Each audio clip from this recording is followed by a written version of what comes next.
ஆண்டவரும் உலக இரட்சகருமாகிய இயேசு கிறிஸ்துவின் நாமத்தில் வாழ்த்துக்கள். தினம் ஒரு மிஷனரி வரலாறு. இது போன்ற மிஷனரியின் வாழ்க்கை சரித்திரங்களை பற்றி உங்களிடம் பகிர்ந்து கொள்வதில் மிகுந்த மகிழ்ச்சி அடைகிறோம். இன்றைய மிஷனரி கார்ல் ஃப்ரெட்ரிக்ஸ். பிறந்தது பற்றி குறிப்பிடப்படவில்லை. மறைந்தது 3/7/2015. ஊர் ஹாம்பெர்க். நாடு ஜெர்மனி. தரிசன பூமி இந்தியா மற்றும் நேபாளம். கார்ல் ஃப்ரெட்ரிக்ஸ் ஒரு அமெரிக்க மிஷனரி ஆவார். அவர் நேபாளத்தில் தனது ஊழியத்திற்காக அறியப்பட்டவர். அவரது இளமை பருவத்தில் அவர் மருத்துவ மிஷனரி பணியில் ஈர்க்கப்பட்டார் மற்றும் பென்சில்வேனியா பல்கலைக்கழகத்தில் மருத்துவ பள்ளியில் படித்தார். அவர் பட்டம் பெற்ற உடனேயே அமெரிக்க பிரெஸ்பிடேரியன் சர்ச் இந்தியாவில் ஊழியத்திற்கு கார்லை நியமித்தது. அவர் தனது மனைவியுடன் இந்தியாவிற்கு வந்து சக மிஷனரிகளான ராபர்ட் மற்றும் பெத்தேல் பிளமிங்குடன் உத்தரப்பிரதேசத்தில் ஊழியம் செய்ய தொடங்கினார். அந்த நேரத்தில் நேபாளம் வெளிநாட்டினருக்கு மூடப்பட்டது.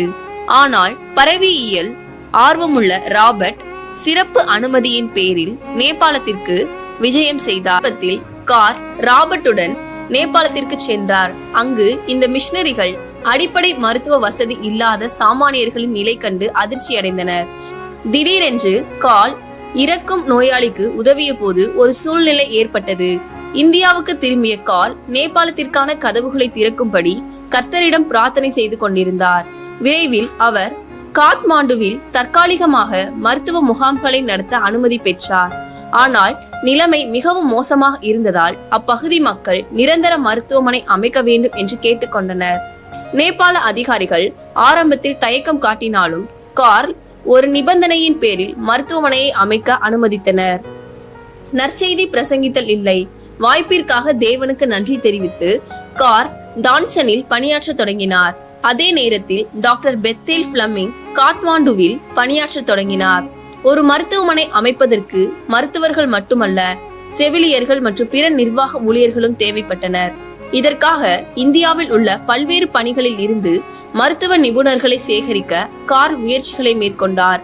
இது இறுதியில் ஐக்கிய நேபாள தூதரகத்தை உருவாக்க வழிவகுத்தது. உள்ளூர் மக்கள் பேய் இருப்பதாக நம்பப்படும் நிலத்தில் கார் ஒரு மருத்துவமனையை கட்டினார்.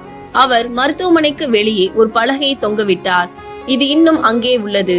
இயேசு குணப்படுத்துகிறார், நாங்கள் சேவை செய்கிறோம். கார் மருந்து கொடுக்கும் போது சுவிசேஷத்தை பிரசங்கிப்பதை உறுதி செய்தார்.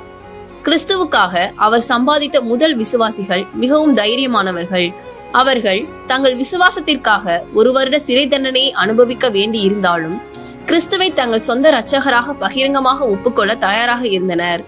கார் 1986 மிஷனரி பணியிலிருந்து ஓய்வு பெற்றார் மற்றும் 2015 தனது வீட்டு அடைப்பு வரை அமெரிக்காவில் இருந்து மற்ற நிலைகளில் இறைவனுக்கு சேவை செய்தார். பிரியமானவர்களே, உங்கள் பணியின் மூலம் இயேசு மகிமைப்படுகிறாரா? கர்த்தாவே, நான் செய்யும் எல்லாவற்றாலும் நீர் மகிமைப்படுவீராக. ஆமேன். கர்த்தர் தாமே உங்கள் அனைவரையும் ஆசிர்வதிப்பாராக.